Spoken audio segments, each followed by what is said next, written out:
right. Hello. It is 1 o'clock on the dot. We'll go ahead and get started. Welcome to Org Group's webinar on leading through this crisis and on to recovery. My name is Shabby Rosales, and I am the VP of HR here at Org Group. I have headed up the internal HR team for the last 4 years, as well as the outsourced HR and recruiting services that we provide to our embedded partners. And it's that outsourced work that was really the impetus for today's conversation.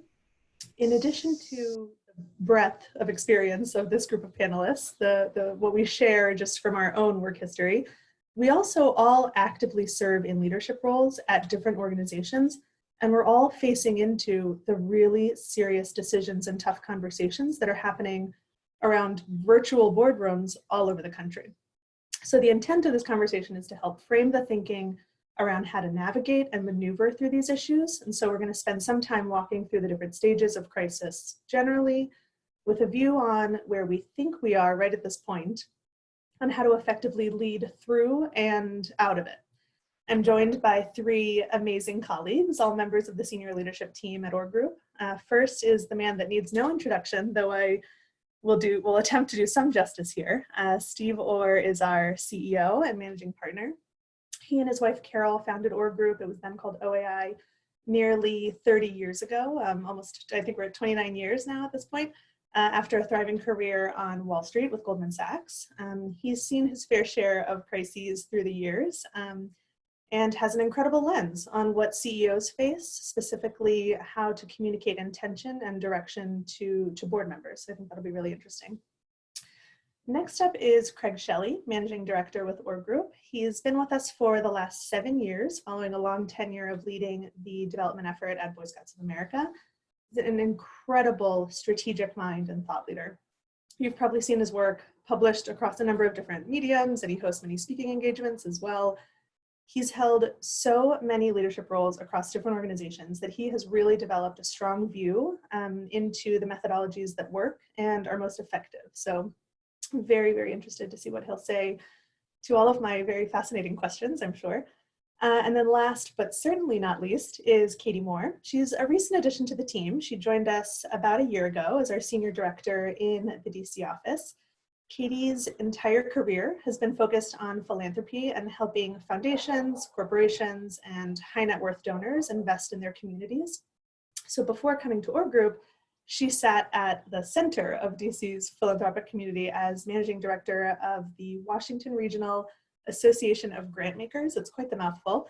And her perspective on the impact of executive decisions amid a crisis will be particularly interesting. So just a quick housekeeping reminder before we get started. Please direct any and all questions to the Q&A box. It's right down at the bottom of your Zoom screen. We'll try our best to answer questions throughout, so please just use that to communicate with us and I'll keep an eye on it. All right, so let's get into it, shall we? Okay, no 2 crises are the same, as we've established many times. And this one in particular is without precedent, right? At least within the last century. That being said, though, there are certain things that we can learn from previous experiences and crises like 9/11 or the 2008 economic collapse, Hurricane Katrina, Hurricane Sandy, etc. So Steve, I'll start with you. In thinking through your own experience as a CEO and a board member through a number of these crises in the past, how did you manage? And what were some of the key lessons and takeaways? What would you say is top of mind? Well, Shabby, thank you. And I know we're all delighted to be here, and thank you so much for leading this time around. We really appreciate that, and most appropriate.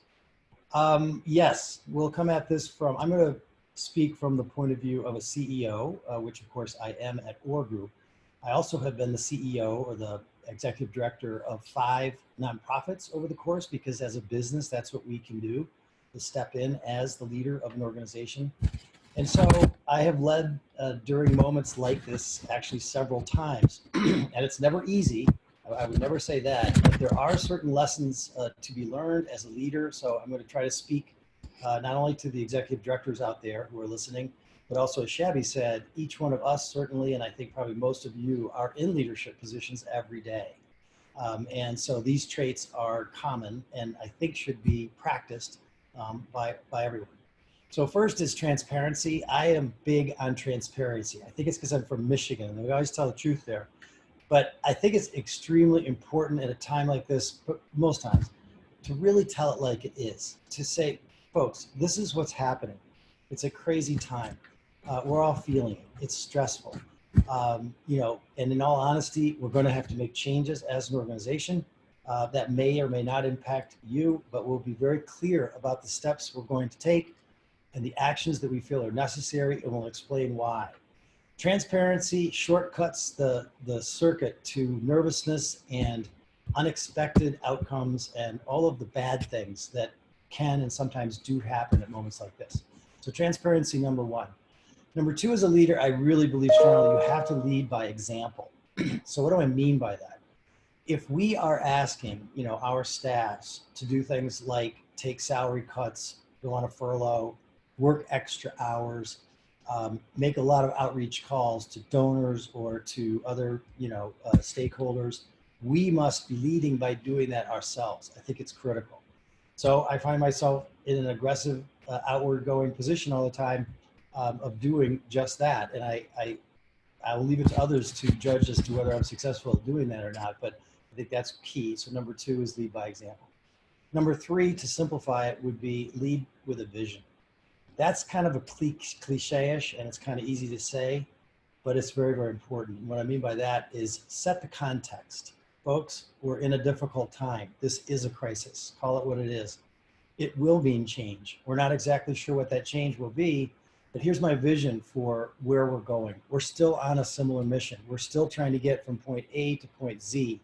And that the path may be altered slightly now because of the crisis, but we're still on that path. And it's still vitally important to accomplish everything we do day to day. We might have to rethink it, but it's still under the same rubric of this vision. So in a simplified fashion, I would say those are three really critical components and strengths that a leader can bring to bear.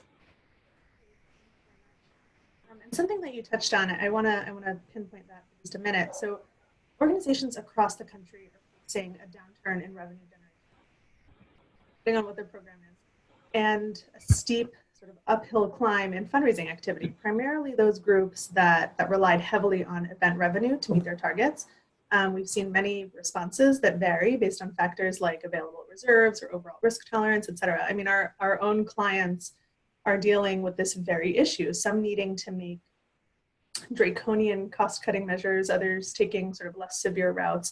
And we've gone through much of this planning ourselves at our group. So Steve, I'll stick with you just for a minute because you had talked about some of those, furlough, RIF, taking a salary reduction, et cetera. Can you explain a little bit about the philosophy with cost containment and what sorts of considerations you'd make before moving to some of those more severe cuts, like a reduction in force or a mass layoff? Sure. And Shabby, because you're the head of our HR, you and I are speaking about this issue just about every day at this particular moment. So there are several tactics I'm sure that we have all considered and that we're all at various stages possibly of implementing. If you're not, that you're very fortunate. And there are a number of nonprofits that are doing just great because they're in high demand, they're dealing with frontline issues and so forth. But for those organizations, and I would put our own company in that position, we have to be very cautious about our expenses. And because we are not sure. I mean, if we got a PPP loan, terrific, that is a Band-Aid really during the most difficult period.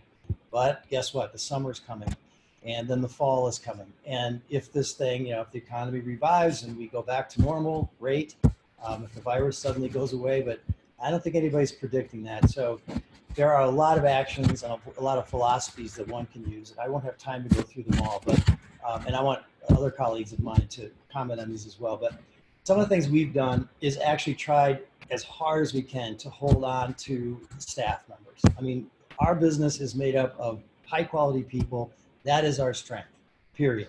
So if we lose our high value people, which we spent a lot of time and effort recruiting and coaching coming into the company, that's going to hurt us more than anything. So I would rather philosophically go the route of asking people if they, for a moment in time, for a period of time, would go part-time, for example.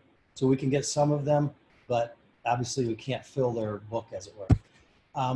Taking reductions in salary, that's a pretty simple thing to do. It can be reversed. You can pay people's gap in the salary that you cut back if things were really to improve. You can make it up with bonuses later, all those tactics. So it is painful in the short term, but there are a lot of ways that you can come out of that. And I think in this environment, philosophically, again, Shabby, that people understand this. It's just a reality. Again, the transparency issue, we're going to have problems during this period. And so we're all going to share in it. And that example, leading by example would be, I'm the first one who's going to take a cut in compensation and in any kind of pain. So those are just some things. You can obviously go, more drastically and do things like the furloughs, which puts you into a position where you're probably asking staffers to collect unemployment. That's a strategy, which, is something a lot of organizations are having to use. A furlough for a moment in time is an interesting strategy because it means that you can, from a hiring organization, any of us who hire staff members, can stop the payroll for a moment in time, say a week. And that hits the bottom line directly and is very impactful. And it doesn't hurt, the staff members much. You're not terminating, you're giving them a vacation. It's unpaid, but it's a vacation. So that's another thing to look at. Great. Craig, you've also led a number of organizations through, I would sort of classify them as particularly traumatic or serious situations, both on a national and local level, and both for organizations large and small. I mean, what's been your experience, and how does that resonate with what Steve said? Yeah, thank you. And I think that you said something there that's sort of key, like whatever the trauma is for your organization, and even in this particular, while the whole world is experiencing this pandemic, we're all experiencing it very differently, right? So whatever your trauma is, though, there's certain sort of key things that are relevant, no matter where you are as a leader, right? So, I mean, one thing that I think a lot about every day recently is like the speed in which you make decisions. I'm always somebody that makes decisions quickly, but I think right now, more so than ever, you need to sort of make decisions quickly. So if you're sort of very bureaucratic and sort of have a lot of process behind your decisions, this is not really the time for that.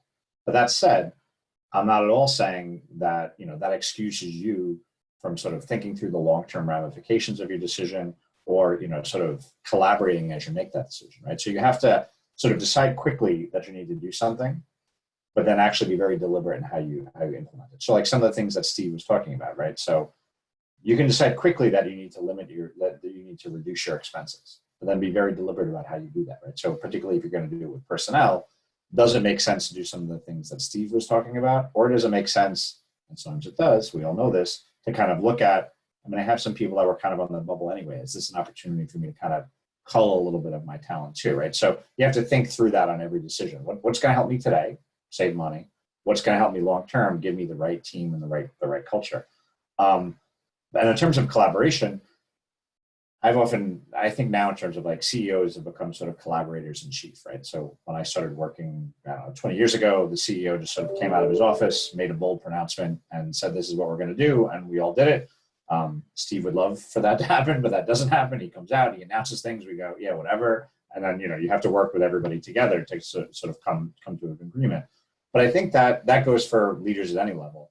And aside from like the cultural, like we could blame the millennials or whatever we want to do, I actually think what's happened is the world, particularly in crisis, has gotten too complicated for one person to know the right decision, right? So you actually need to collaborate with a team of people to come up with the right thing, is because you don't have the experience, the exposure, the knowledge, the viewpoint.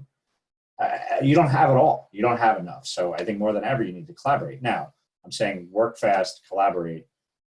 Those are oftentimes at odds, but you can make them not at odds, right? So, one thing I've seen as a really good tactic is, yes, I'm going to meet with 5 people to come up to this decision, but we're going to say at the beginning of the meeting, we're making these 3 decisions over the course of this time we spend together. So we'll make it together, but we're not going to have 17 meetings about it. So that's the thing. And then I would just, because it's an obsession of mine, like Steve touched on this, leading by example.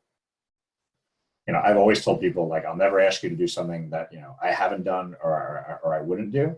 And that's like goes to 10 right now, because it is very difficult to tell someone that in the light of everything that's going on in the world, whatever's going on in your home, you're educating your kids, you're cooped up, whatever it is, that you need to sort of push forward and say, like, I know that this is going to get better and I know we need these results.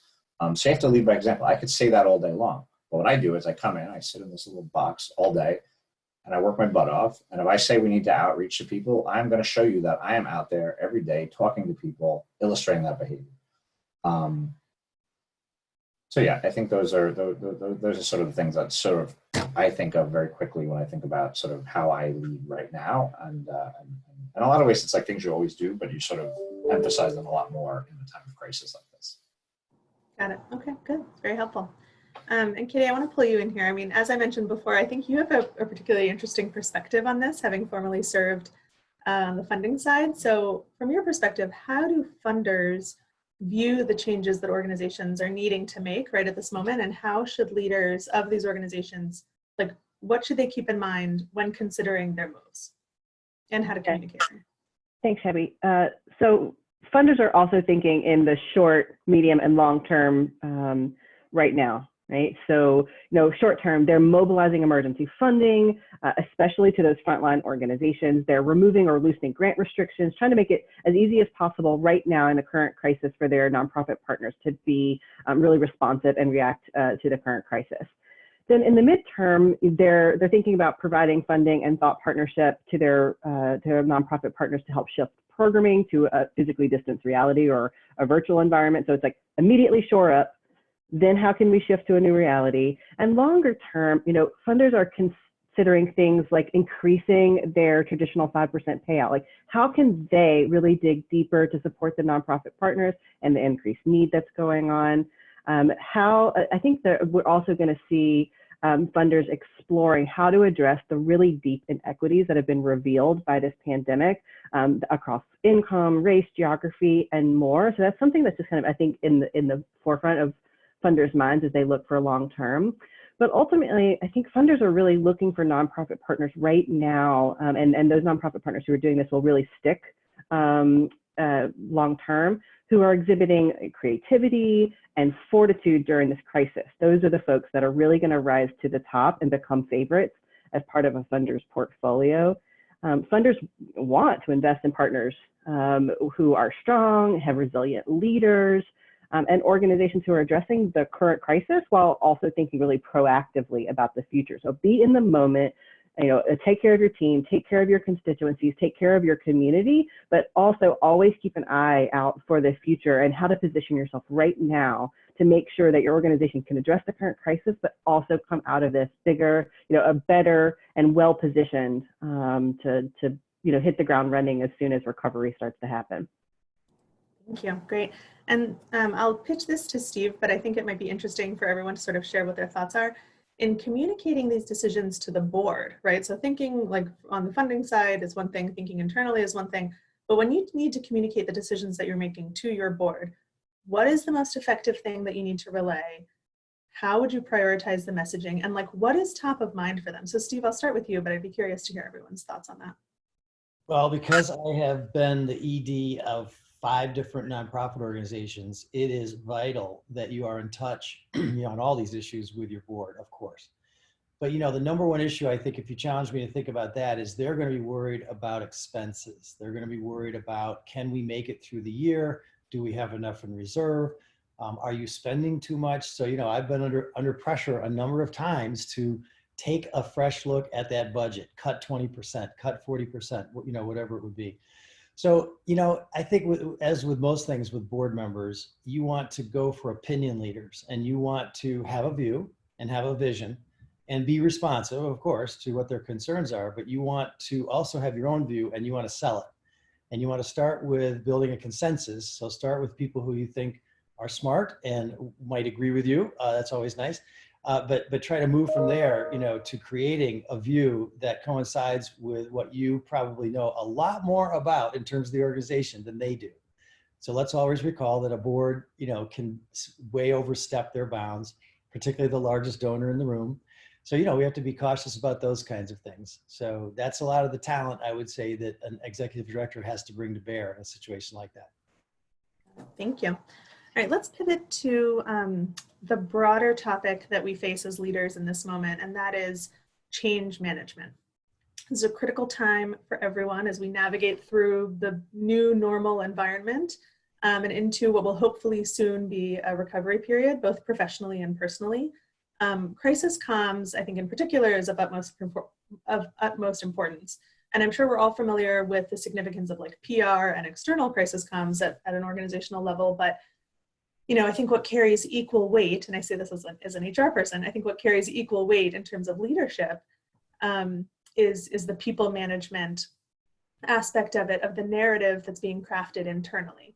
So Katie, I'll start with you. You recently shared a graphic that was showcasing the different sort of phases of change, specifically amid COVID-19. Can you walk us through that and how it's shaped your thinking about managing through these different phases? Yeah, sure. I think especially because we work with so many different nonprofits over the course of the year, we're getting to see a lot of folks' reactions and a lot of situations. So I think we are, as a firm, really because we've seen so much, are moving at a quicker pace than an organization who's only seeing their own reaction to this crisis. So I was trying to wrap my head around exactly where we were as a firm and where our clients were, and did a little research and found this graphic that just perfectly summed it up. So there's kind of 3 phases of the crisis. It started with the fear zone, right? This is the crisis mode, the hoarding of resources, the uncertainty, the heightened emotional state that folks were in at the very beginning of this. And then as you achieve a little bit of a new normal, you move into this learning zone where you're getting a handle on the situation, crisis mode has leveled out, and you've achieved a new normal. And then once you've achieved that new normal, you can move into a growth zone. So there's really thinking about planning for the future. You can start to think ahead. You can be proactive and position your organization, your team for recovery. And so I think us as a firm, we're at that learning and growth zone cusp, right? So I think we've achieved a new normal, and we have a little bit of a new bit of bandwidth to start thinking about recovery and how to help our organizations we work with think about recovery too. Thank you. And we actually have an interesting question here in the Q&A box. So thank you for everyone that's submitting their questions. And Craig, I'll turn this one over to you. It says, as a leader, what's your recommendation on dealing with emotional fatigue or lack of focus due to quarantine and isolation? I think this is something internally at Org Group we talk a lot about in terms of compassion fatigue and especially what's happening right now with mental health. But you've been particularly sensitive to that. So I'd love to hear your thoughts. This is the first time I've ever been called particularly sensitive, Shabby. I'm very excited about that. Thank you. Yes, we all know Craig to be an enormously sensitive man, so it's most appropriate that you're speaking to that, Craig. Exactly. I mean, I'll be like throughout my career, like you need the person to lead by example of like being somewhere at 6 a.m. and neglecting their family. Like I'm your man all day long. It's been harder for me to sort of pivot into this sort of recognition of like, well, no, there's a lot of things going on in people's lives. And that started way before this crisis. Probably helped like as I had children and sort of got older and more mature myself. But like, it goes back to that leading by example, right? So yes, 100%, I will show up, I will work, I'll be the hardest worker in the room. I don't know that The Rock has ever been quoted in a nonprofit webinar before, but like I will do that all day long. But I also do not hesitate to say to people like, I can't do that because I canceled the meeting with Katie Moore earlier today because I said, I have now started a tradition where I have lunch every day with my kids. I make something, I claim it's healthy, it's really not, but I make something, we have lunch together. And I decide in the morning what half hour in the day that's going to fit in based on my schedule. But that's the kind of example that I think you set to sort of recognize like people need to have space right now for their own emotional well-being. So that's one thing. That's part of that sort of leading by example. The other is, and I think have personal relationships with the people you work with, right? Like that's something that at times I've been dinged for in my career. Like don't get so close to the people you work with. But I got to be honest with you, they work harder, right? When you have that sort of relationship and that sort of loyalty and you understand each other. But in these instances, it really comes to the forefront because it's not, I decided when we all started working from home to take an interest in your personal life. I've always had an interest and I've always been concerned about what goes on in your life. So now when I ask you, hey, Shabby, like before we get into this, like, are you okay? Like what's going on at home? It doesn't come from some kind of BS place of like, you're only asking because you read some article that said you're supposed to ask. Like, you genuinely have always cared. So a lot of these things, it's hard because the answer is like, if you were doing the right things for your whole like career and life, you'll continue to do the right things and you lay that groundwork. But you can change, right? You can start today, sort of doing some of these things. But so I would say, show people that they have space for their own sort of time and mental issues and family, but also be genuinely and authentically interested. I said this to somebody the other day. I very much typically start a meeting, I just go right into it, right? We walk into the meeting, I start, let's get to the point. Sooner we start, sooner we end. I find now, I spend 5 or 10 minutes, how you doing? What's going on? Just checking in. I'm doing that because I think people need that. I'm doing that because I need that too, right? Like I think we all need more than we typically did. So you just have to be prepared to first understand that, make it okay for people to take the time they need, and then grant it, right? And recognize. Yeah, can I add one more thing to that? And I agree with everything Craig just said. One part you didn't really talk about, that rarely would I ever say that it's advantageous to be a little older and a little wiser. But in this case, it might be the case because truthfully, I am older. I don't know about wiser, but I have been through a number of crises, not like this specifically, but the impact it has on people and emotions specifically. And what I find is that younger folks who are newer to the workplace and newer to life they don't have the instincts because they haven't been through it before. And I know that sounds probably, young people who are listening maybe now are saying, yeah.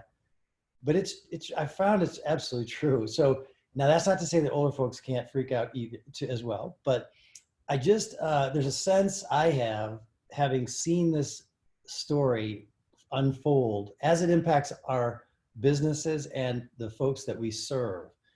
The story has been repeated and there are lessons to be learned, which you will learn if this is your first or your second crises, that you will learn, you'll be able to apply that moving forward, and it will help in that emotional stress because you will say, well, this is really bad, but we're going to make it and we're going to be okay. So how do we deal with it? How do we, deal with the change in a positive way? I'll stop. Yeah, no, as a young and beautiful person, I completely agree and understand. Who I was thinking of, Shabby, absolutely. Yeah, I'm sure. We actually have an interesting question here that this person says, we currently have a situation of a, quote, invisible leader. So how might we deal with an organizational leader who's not communicating with their staff at all? And Steve, I would actually pitch this back to you. You've been especially sort of masterful in communicating with the team at Org Group as at other places. And I'm sure that's based on years of leading organizations through change, like you just sort of mentioned. And you had talked about this, I think, at the top of the hour, which is the importance of transparency. And I think to Craig's point of like the importance of authenticity and sort of being genuine in that transparent communication. What are your thoughts on this question in particular about invisible leadership and how that relates to crisis comms and to change management generally? And I think what you mean by invisible management or leadership is that the person isn't present, isn't visible. Yeah.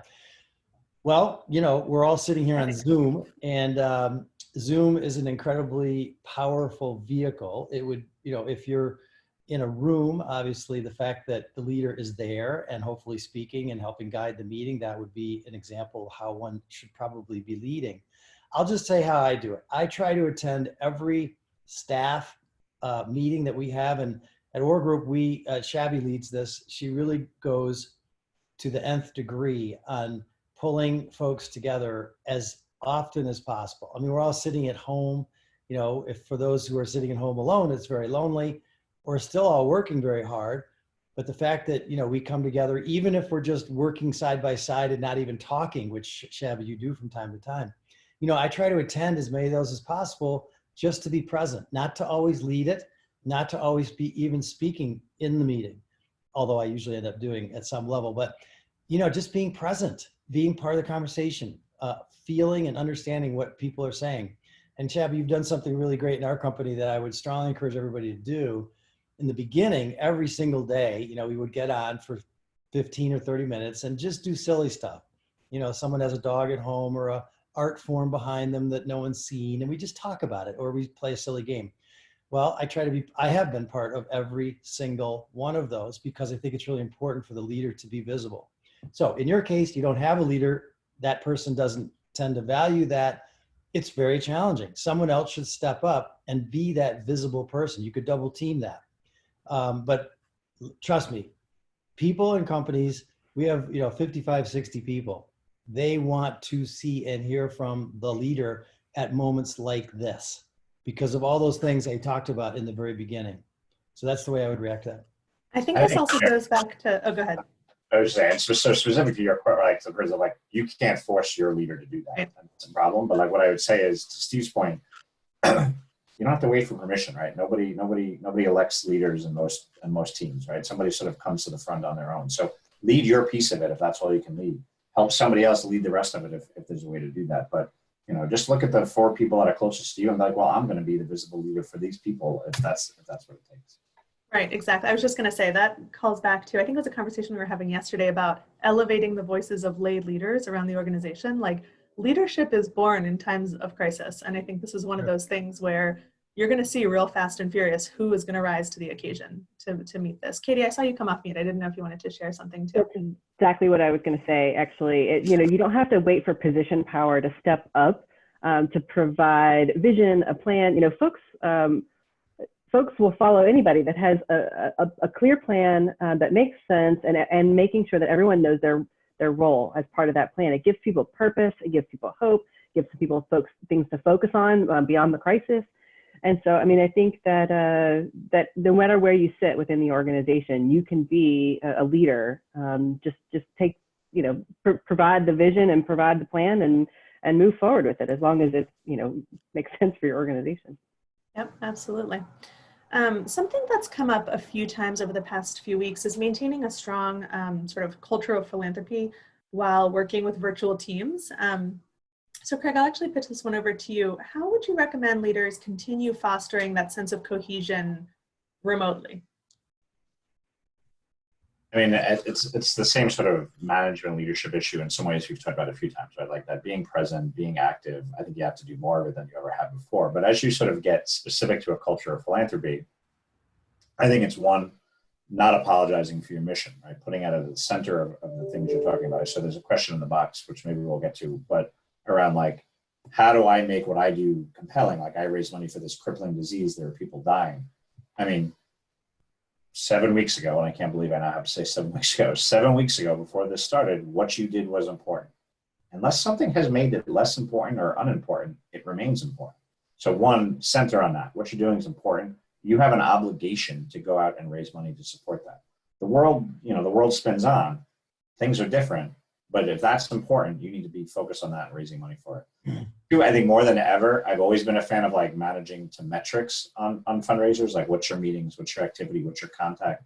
But that's a great way to sort of drive culture, right? What you measure, what you reward, what you recognize, that creates a culture. So right now, I'm on calls all day long with organizations and their major gift teams looking at that data. Like, okay, how many, you're telling me you can't make asks now. I actually don't buy that, but that's a different conversation. But you can and must be making contact with people, talking about your organization. So a simple way to change that culture and drive it is to just measure the activity you want, start reporting out on it publicly. It's old-fashioned and it's a little embarrassing, but it works, right? If there's a chart, there's those of us in the world that always want to be at the top of that chart. So tell me I have to call 10 more people to get to the top of the chart. I'll call 10 people. I'll have the conversations you want. That's how I think I would change that culture. Shabby, another really important thing going back to the board is, it's not an exaggeration to say that we're in touch with hundreds of nonprofit organizations over the course of a year. The number one commonality is the lack of culture of philanthropy at the board level, which is shocking, right? It's shocking. The board should be leading that view. It should be leaning into, helping solve the real problem of the organization, which is lack of funding. So when asked, before, how do you deal with the board at a moment like this? It's to do what Craig just said, is to highlight the need that we have as an organization, because we are concerned about the donors who are going to be moving into a different direction, hopefully in the short term, or that funders are going to be crippled because they don't have, the resources, or they don't feel they have it. It's not right in that way. We need to break through that. And that's got to be done by talking about philanthropy constantly and reinforcing the importance of being funded, or we won't be around tomorrow. And I'll add to that, as any good development officer knows, fundraising is not about asking for money. It's about building great relationships and inviting people to be part of your vision for the future. So don't let a good crisis go to waste. This is the perfect time to be reaching out to your donors, to your board members, and checking on them as people, asking how they're doing. That's the relationship moment, right? But it's also a great opportunity to be really transparent about your needs and illustrating how folks can help. And that's part of this relationship building moment. And I mean, as crass as it sounds, this crisis is the perfect hook to reach out to folks, right? It's the reason that you're reaching out right now. Right, exactly. And actually, I want to sort of go down two sort of converging paths here of pulling people in that don't normally get a seat at the table, specifically talking about fundraising. So the first is, in thinking through programmatic initiatives that may be put on hold amid the current state, this creates, I think, an interesting opportunity to get people involved, get everybody involved in the push for fundraising. So Steve, I'll probably ask you first, but I'd love to hear everyone's thoughts on this. How can we leverage every person in the organization to support philanthropy at this time? So board members, but like all the way to the people that do programmatic work that don't typically have that frontline role. How can we get non-traditional fundraisers involved in the ask? Well, it would be no different from, I do a lot of strategic planning. And I think the core tenet or process objective of a strategic plan is to build consensus among a very disparate group of people, of leaders. And the way to do that is by what you're suggesting, which is have, the program reviewed, the mission reviewed, the various programmatic directions that you're going to take. Well, the same is true for your own staff. I see a question here about, how do I involve, or should I involve the junior staff? And the answer is 100%. This is the perfect moment to do that, to take a fresh look at the various programs. How are we providing services to those whom we serve? Are we doing it effectively? We could ask that of, you could take a cross section of the staff at all levels and you could engage in a conversation like that. You could do it company-wide or nonprofit-wide. Actually, at our group, we're doing that openly all the time because we want views from different folks. I'll tell you a strategy that I've pursued just since January 1st, and it's turned out to be a really good move because of the COVID thing, is that we developed a number of committees and task force within the company to address certain issues that we all feel, should be dealt with to grow our company. We're a growth organization. And in this time of COVID, we have put these committees and task force into hyper mode.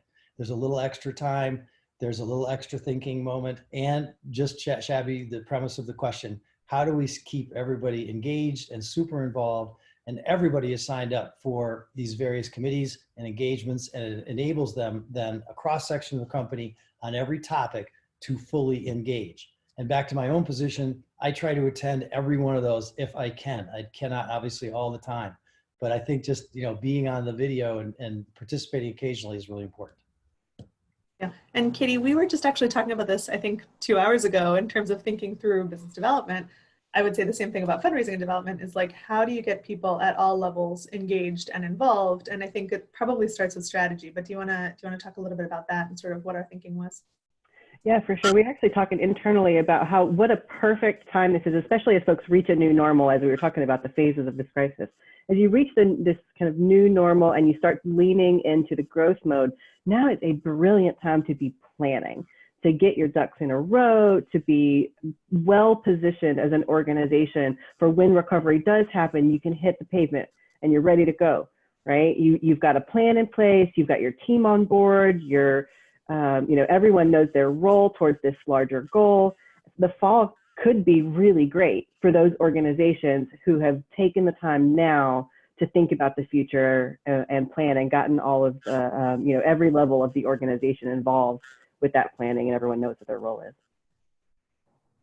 Thank you. And there's a question here that I don't know that we've answered specifically, so I want to just ask it, and Craig, maybe I'll position this one to you. It's someone asking about, getting sort of funding from board members, and how do we get board members, especially those who haven't made maybe a written commitment or given anything, to understand that right now is sort of the critical moment. What is the recommendation there? Yeah, I mean, it's one of those things like, you don't get it now, are you ever going to get it? So I mean, that's sort of one piece of like, you you may come to some things right now, like that particular question that would lead me to say, well, your answer is probably not one that you can solve in the midst of this.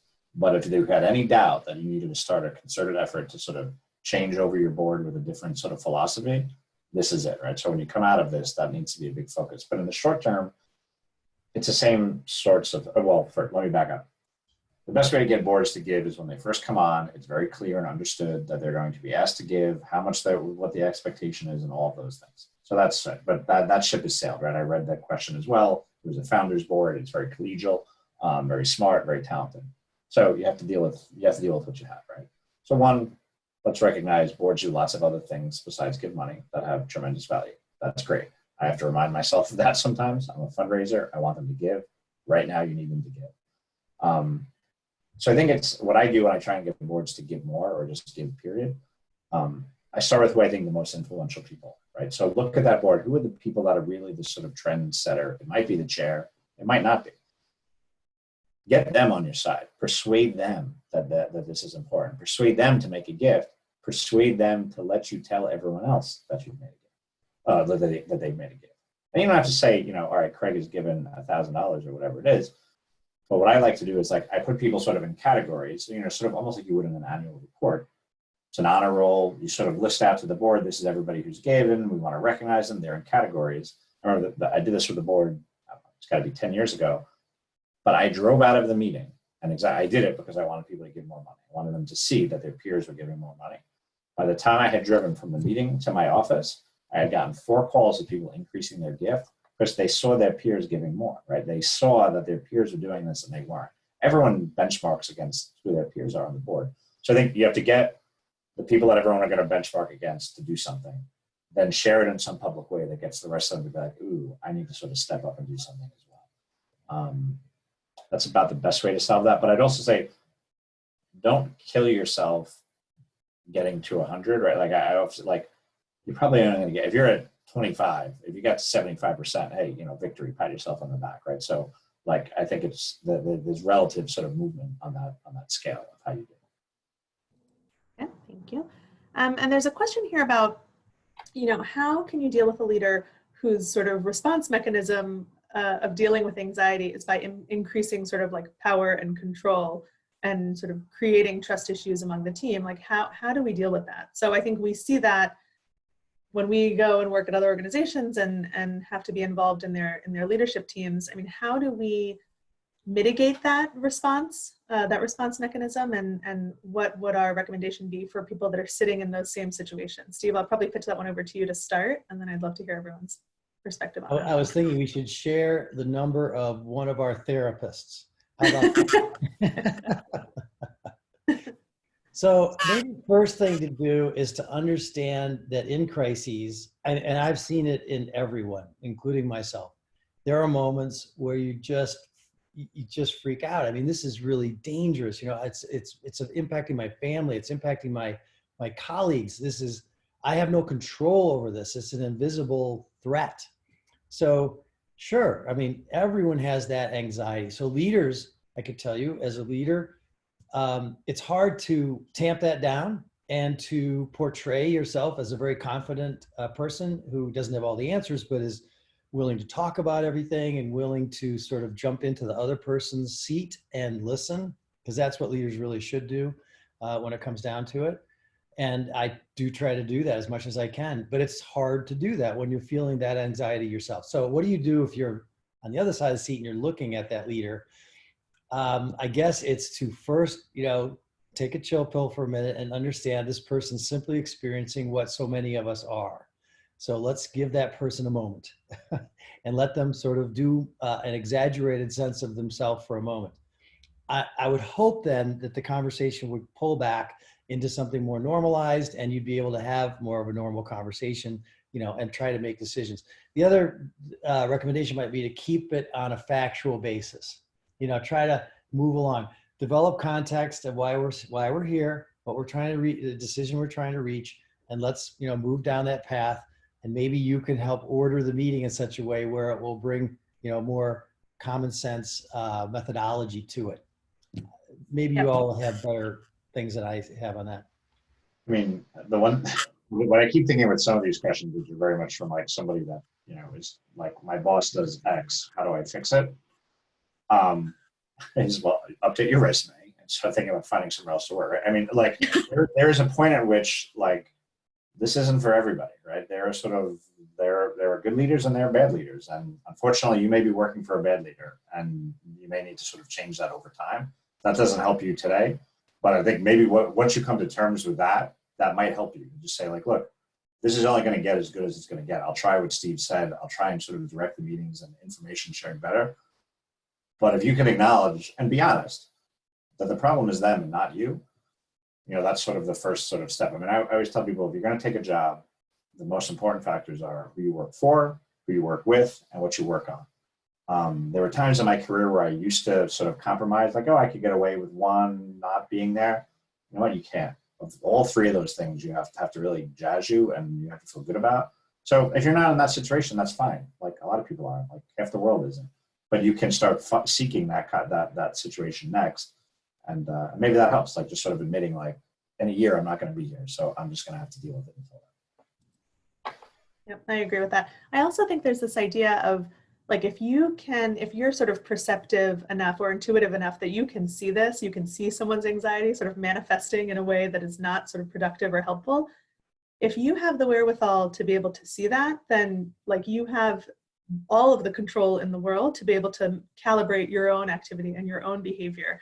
And so there's something in the comment box here about, taking a course in possibility thinking. There's another idea of, I would say first, calibrate your own thinking if you're able. So sort of to what Steve was saying of like, come to the meeting, maybe you can be the one to lead with facts, don't get involved in emotion, etc. Try to set some semblance of order and control and consistency, help be that calm through the storm. And this idea of possibility thinking, I think also goes in line with the idea of like first draft thinking. And what that is opening up the conversation and allowing for people, like you don't have to get it right on first pass. Just having that open brainstorm and dialogue of ideation is helpful, especially in a time like this. I think we said this in one of our other webinars. You're going to make decisions right now without having 100% of the information and without having all the answers. It is possible that you're going to get it wrong. It's possible that you're going to need to change course and go in a different direction as soon as you try something out. It'll come out very, very quickly. I think I said this to Katie earlier. If it doesn't come out in the wash, it'll come out in the rinse. I think it's one of those things where you have to allow yourself that flexibility to give things a try. And if you're working with someone that like cannot get out of their own way, you should feel confident to be able to take the reins on that and lead as you see fit. I think it goes back to looking for those late leaders. Shabby, let me share something from the leader's point of view. The thing I enjoy the most and I respect the most, and maybe if I were at one of those moments, I would appreciate hearing the most, is someone who's actually coming in to present a solution to a problem. The thing that leaders don't like is for someone to come and dump their problems and expect the leader to solve everything. Sure, leaders are there to lead and can, open up the dialogue and build a consensus. I mean, that's really what successful leaders do. But if you have a difficult leader, or if you want to be viewed as an excellent upcoming person who will gain the respect of the leader, come in with solutions. Think it through. Don't dump that problem on the leader's desk. Actually come in with some solutions. I've thought of 3 ways we could solve this problem. They all might be dumb ideas, but if you have a minute, let me just present those to you. I guarantee someone like myself is going to be all ears, and I'm going to love that response because that's what I'm looking for. Of course it's a problem, and we all know it's a problem, but don't come in here thinking I automatically have all the solutions. So that might be a way of approaching. One of the things I was actually going to mention, let's just acknowledge that, some people are kind of jerks and you might not ever change them, no matter what you do, right? And like kind of what Craig was saying earlier, like you got to figure it out. Can you work for this person or not? But to Steve's point, like one of the most critical things that we teach at Org Group and really, tout is that managing up is so key. And I mean, one of my favorite Craig Shelley quotes is, don't come to me with problems, come to me with solutions, right? And it's just that exact thing, right? Like, don't wait for position power. I learned that from Craig. Yeah, I have a whole. There's enough cursing in that statement, Katie. Mr. Sensitive. No, I have a whole like coffee table book of Craigisms going here. But I mean, I think that this is the moment, right? Where Shabby, you were thinking, you know, that it's ideation, it's thinking ahead, it's trying to present solutions, and not waiting for position power. If you are competent and you're confident and you have great ideas, the only way to overcome trust issues is to build trust and to come with great ideas and be solutions oriented. Thank you. Yep, no, I agree with that. Okay, any last minute questions that we didn't get to? I don't think so. Shabby, there's one more topic which maybe we all have some view on, if you don't mind if I ask the question. Sure, go for it. You know, at a moment like this, when we're all checking out, like, where are we headed, you know, and maybe it's strategic planning and maybe it's just, you know, building consensus and getting everyone's view. But the concept of change management is an interesting one, and crisis management, which is sort of embedded in that process. It's an interesting moment, you know, to sort of embrace that, well, something big is going to change here. And the easy part of that would be the, you know, virtualization of the process that we all have learned. But there are a lot of other things, you know, where change management could become critical. So I just put that out there as an issue for anyone else to comment on. Shabby, why don't we start with you? Yes, sure, I would love to. I think, you know, one of the biggest tenets of change management actually goes to the thing I think that we had Katie sort of talk about, which is that, like, the first thing is to understand the different phases of change. It very similarly follows the different stages of grief. Like, any sort of change is going to be viewed internally, just in your own psyche, for your own mental health, is going to be viewed as a loss. It is a loss of what is normal and what is understood and what is consistent. That could be a very good thing. You could change to get married, you could buy a new house, you could start a new job, it could be you could have a new child. It could be a very good thing. Change isn't always bad, but it is a loss of whatever you experienced right before that. And so there is some modicum of emotion that goes along with change. So I think the first step is just understanding and acknowledging those different phases of change. And then the second part of that is having a specific sort of plan in place for yourself, and if you're in a leadership position, for the organization, of how you're going to address each phase. And it's a lot of the same things that we've talked about. It's basing a lot of the decisions in communicating openly, in transparency, in thinking long term, right? Like, this situation that we're in right now could be over in the next couple of weeks. I mean, hopefully. It also could be going on till 2021. We don't actually know what's going to happen. And so there needs to be some understanding that we have to think long term about what we're going to do and getting out of this. So it really goes back to all of those same basic tenets: leading by example, leading with empathy, being the calm through the storm, all those other things. Craig, I don't know if you have something to share on that. Saw you nodding along. I thought you were making great points, but yeah. So I think two things that I've thought about recently in the context of all this, like, have been like, one, and Shabby said this, I think, on one of our other webinars, and, you know, it's sort of one of these cliches you hear, like, you know, never waste a crisis, right? Like, there are things in your organization that you wanted to change. Well, geez, if you can't change them now, when are they ever going to change, right? So this is the time to do it. But then somebody said something to me earlier today, which really sort of struck me, was, you know, we're not putting Band-Aids on things. Like, whatever we're changing right now, we're changing forever. So it's not, okay, we're going to pivot this program because of everything that's going on. It's like, well, what are we changing forever? So I think those are the way that I would think about it. There's a great opportunity to make change. That's for sure. Yeah, absolutely. I think it's also, like, we've talked a lot about people's emotions being heightened, and that's absolutely the case for sure. Fear, anxiety, all of these, like, really negative things are heightened.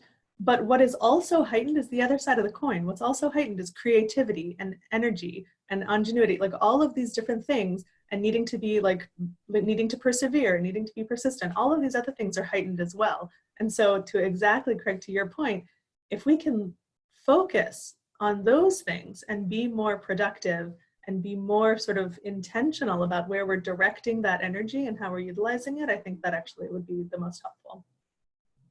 We're also seeing the folks that are thriving in this moment, whether it be organizationally or as individuals, are the folks that have growth mindsets, right? Like, you either have a fixed mindset and you're stuck here the way that things are always been done, or you're open to possibilities. You're constantly thinking about the future. and have that open growth mindset. And so, I mean, I think as we are, the more we can do to foster growth mindset and our people and in our organizations, but the more that we can hire for that growth mindset too, right? A great forward, positive thinking, we can do this, we can try anything, changes the entire culture of an organization, right? I mean, you can go from a very, very fixed moment and have a pessimistic, stuck view, and all of a sudden you have an infusion of optimism and a can-do attitude, and we're all in this together, and it changes the way that you are, approaching a crisis. That's a great point, Katie, because that is central to, I think, what has to be done on your chart of going from trying to grapple with the chaos of what we just went through to the next phase that we're in now, which is, all right, well, what are we actually going to do in this new world? And a positive, proactive, forward-thinking way of approaching all the problems and the opportunities is absolutely required. And it will transmit to your donors and to all stakeholders that you feel good about what you are trying to accomplish and the mission of your organization. And we want you to be a part of it because it's exciting and we're ready to go and all that stuff. I mean, that's what I'm trying to do within my own organization. And that's what I'm hoping that every nonprofit is trying to do is gain that excitement level. I have a great story that I'll share another time that I bored these guys with, of like my new favorite story of this guy who's serving drive-through like frozen margaritas. But like what it brings home to me is like we've said several times, like this is a time for leaders. It's also a time for entrepreneurs, right? Like if you are not thinking about how you are going to respond to this market condition and change your organization, like this is an exciting time if that's how you think, right? Like this is a depressing time if you're like, oh, woe is me. But if you're like, wow, there's a whole new set of opportunities ahead of me. Your donors will buy into that. Your staff will buy into it. You'll be better off for it. And again, if you're just like that, you'll thrive in this sort of situation. Yeah, because we see so much. When we've got some of our partners who are so excited about this moment, and once they got over the crisis, fear moment, they're hosting fun donor virtual events. They're delivering bottles of wine to their donors. They're calling them COVID cocktails. But on the flip side of that, you've got people that are hosting really interesting virtual events who have shifted their galas to virtual, and doing it really well in interesting ways. But then you've got some other clients who are still stuck. It's like it's the first week of the crisis every week. They haven't moved on, and they're not doing anything. They're not moving forward. And there's some real differences in the way that those organizations are going to come out of this crisis. So the moral of the story, Shabby, is everyone on this phone call should hang out with us because we like to have fun and we like to look forward, and we can do all those things with you. We also have lots of COVID cocktails, so come on down. Water today. No, I completely agree with that. I mean, something that we've been talking a lot about, and I know we only have 2 minutes left, so I won't go too far down the rabbit hole on this, but something we've been talking a lot about is like tempering the optimism and trying to maintain an optimistic attitude without seeming sort of tone deaf or out of it. Like optimism is so important at a time like this. Like you have to constantly, this goes back to being in a growth mindset. It goes back to leading the charge, leading from the top. You have to be optimistic in times like this. Otherwise, what are we working towards, right? I mean, you have to allow yourself to get excited and to look towards the future and look for the things that you can control and can impact and can grow, et cetera. And I see organizations getting crushed Yeah. who are acting in the opposite manner, woe is me manner. We're doomed. This virus is never going away. The economy's dead. You cannot function like that. I mean, even if you believe that, you've got to put that aside and act in a leadership way. Right, absolutely.